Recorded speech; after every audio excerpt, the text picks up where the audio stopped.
Masih bersama saya Rahel Japar dan kembali kami sampaikan berita Mataram hari ini. Akibat pecah ban, sebuah pick-up pengangkut ratusan ekor ayam di Mataram terguling puluhan meter.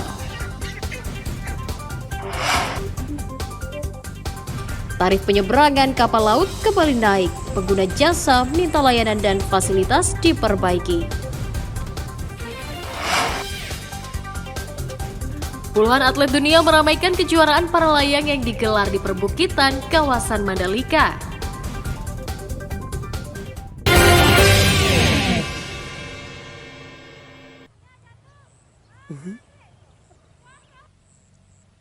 Hektaran tanaman tembakau sejumlah wilayah di Kabupaten Lombok Timur rusak akibat diguyur hujan 2 pekan lalu. Usulan lah untuk bantu. Di Desa Pandanwangi, Kecamatan Jerowaru, sekitar 1,5 hektar tanaman tembakau mati tidak bisa diselamatkan. Sebagian tanaman lainnya gagal tumbuh meski telah dipupuk oleh pemiliknya. Hal itu disebabkan tingginya kadar air di area lahan garapan sehingga tanaman membusuk dan mati. Petani merugi puluhan juta rupiah dan berharap diberikan bantuan pemerintah daerah. Rusak karena hujan. Oh, karena hujan, Bu ya? Iya. Terus ini gimana cara perawatannya, Bu? Dipupuk daun lagi. Terus pupuk sendiri ada, Bu? Nggak ada. Nggak ada ya. Mahal juga pupuk sekarang, Bu ya? Mahal berarti 650. 650. Pemda sedang mendata luas areal terdampak dan berjanji akan mencarikan solusi. Kita sedang menghitung berapa luas areal terdampak. Lalu setelah itu kita akan hitung kemampuan fiskal kabupaten seperti apa. Mudah-mudahan bisa memberikan santunan kepada mereka yang kena musibah. Itu kan musibah, sama dengan musibah puting beliung, musibah macam-macam, itu musibah. Dengan demikian perlakuannya klarifikasi dulu ya. Pemda berharap petani memperhatikan pola tanam agar tidak terdampak anomali cuaca akibat fenomena El Nino. Muhtadun melaporkan dari Kabupaten Lombok Timur.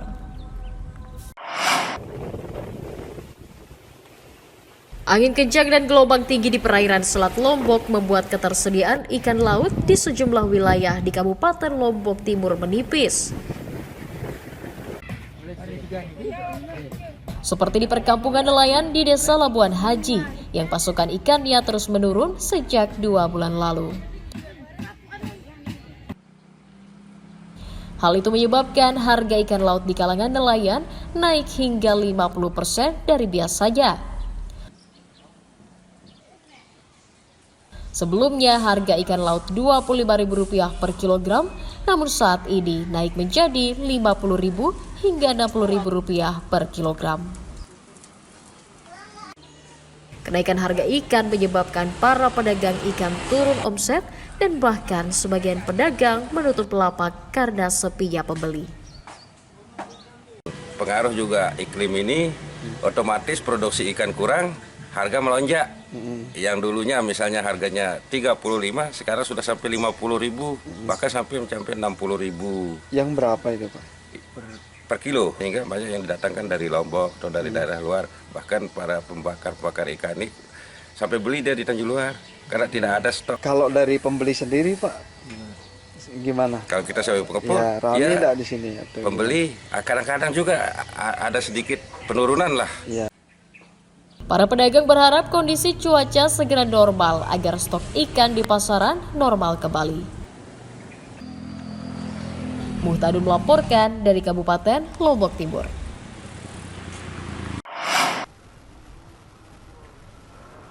Rencana pemerintah daerah menggabung Sekolah Dasar Negeri 2 Tenggari, Kecamatan Praia, Lombok Tengah disoal para guru. Isu penggabungan sekolah disampaikan Dinas Pendidikan setempat pada akhir tahun lalu dan hingga kini belum ada kejelasan. Sekolah juga diminta tidak menerima siswa baru hingga proses penggabungan tuntas. Namun karena belum ada kepastian, sekolah tetap menerima siswa baru pada tahun 2023 yang berjumlah 13 orang. Posisi kepala sekolah di SDN Tenggari juga kosong setelah dimutasi awal pekan lalu, sehingga mengganggu pengurusan administrasi. Jauh sebelumnya sudah dikatakan untuk major. Terus setelah di major, tapi belum keluar SK major kan, murid sudah dilarang untuk diterima. Tapi kami sudah bisa dapat murid baru 13 orang. Tapi pindah lagi ke tempat lain 3 orang. Sekarang bertahan 10 orang. Kalau memang di major, segeralah di major. Supaya kami nasib-nasib guru juga yang ada di sini kan enak ngajar, plong ngajar. Jelas nasibnya. Jelas. Intinya segera mungkin lebih baik di merger saja gitu. Biar kita itu jelas kerjanya seperti itu, jelas pimpinannya seperti itu. Harus tetap, karena kan kita sebagai guru harus kedepankan proses belajar mengajar kita, walaupun tidak ada seperti ini kan, tapi terkait dengan masalah administrasi dan lain sebagainya kan perlu pemimpin yang harus atur misalnya. Para guru berharap Pemda segera memberikan solusi terkait rencana penggabungan sekolah agar tidak mengganggu proses belajar mengajar para siswa. Lukmanul Hakim melaporkan dari Kabupaten Lombok Tengah.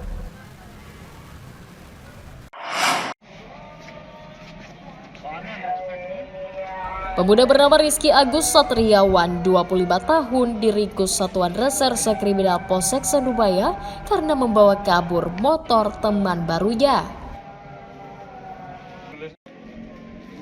Agus dibekuk di rumahnya di Kecamatan Praia, Lombok Tengah setelah polisi menerima laporan kehilangan dari korban.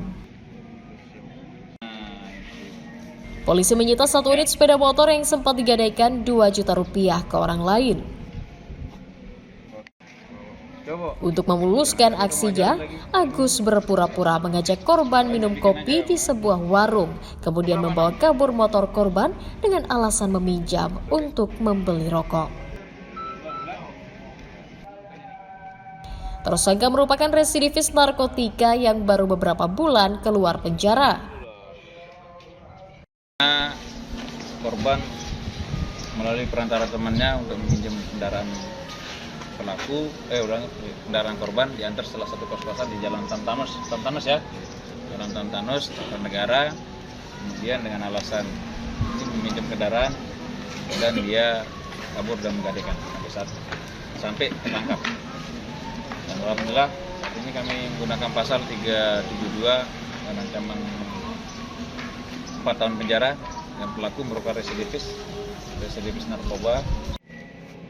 Tersangka menggadaikan motor korban untuk modal bermain judi bola adil. Tapi kamu ajarin lagi ilmu. Disuruh antar ke Cakra. Terus kita turunkan di kos-kosan. Terus pinjam motornya main bola, Pak. Terus main judi bola. Terus Ke Gade berapa? 2 juta. 2 juta. Ini gunakan uangnya untuk apa? Narkoba? Judi. Atas ulahnya, Agus dijerat pasal 372 KUHP tentang penggelapan dengan ancaman hukuman minimal 4 tahun penjara. Awaludin dari Kota Mataram melaporkan.